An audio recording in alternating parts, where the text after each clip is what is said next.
The Devil's Cub by Georgette. The muzzle of the big pistol was thrust into the door of the coach. "Hand over the pretties." Unmoved, the man inside said nothing, but the flare from the gun buried deep in his pocket spoke sharply, as the head and shoulders at the window vanished. The new coachman flung open the door, wide-eyed and staring at the man, still leisurely sprawled in his seat, very much at ease and indifferent. "Well?" came the cold voice from within. "Highwaymen, my lord. 3 of them. They've made off. Well, 2 of them, that is." "Well?" said the man again. "You killed the other, my lord." "Certainly," said the gentleman. "Shan't we, his brains are laying in the road. Do we leave him?"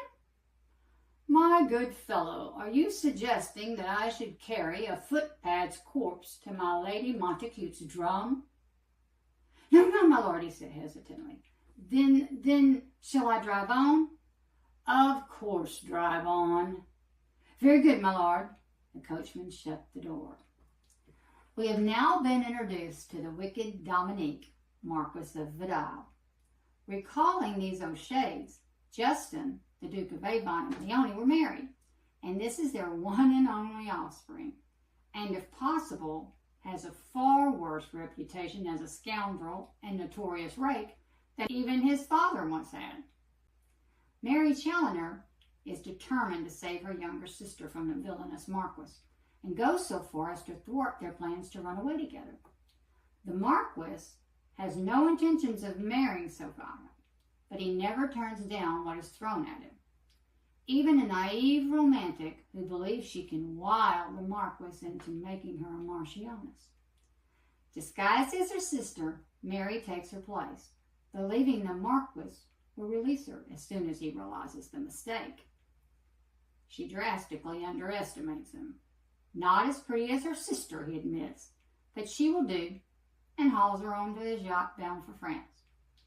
Mary, not as stupid nor as bewitched by him, is determined to escape. Once they are settled in the French inn, he approaches her. "I beg you to listen to me, my lord. You don't love me." "Love?" he said scornfully. "No, madam. I feel no more love for you than I felt for your pretty little sister. But you've thrown yourself at my head, and I will take you." Mary rose, holding the pistol she had pilfered from his coat the prior night. "Let me go now." He stopped short. "Is it loaded?" "I don't know," she said, incurably truthful.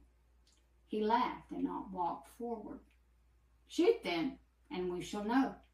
He continued to step closer. Seeing that he meant it, she shut her eyes and pulled the trigger. There was a deafening report, and the Marquis staggered back.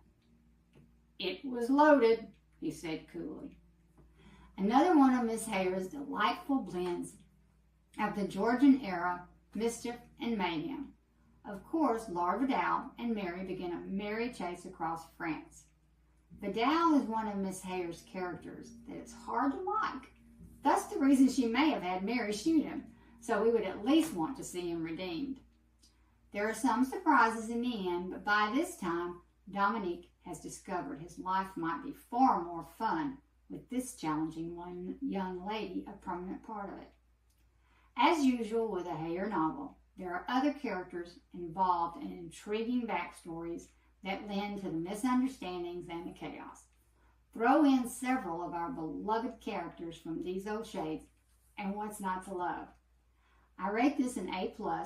The heat level, of course, is a 1. And as I've said many times before, you can't go wrong with a Hayer novel.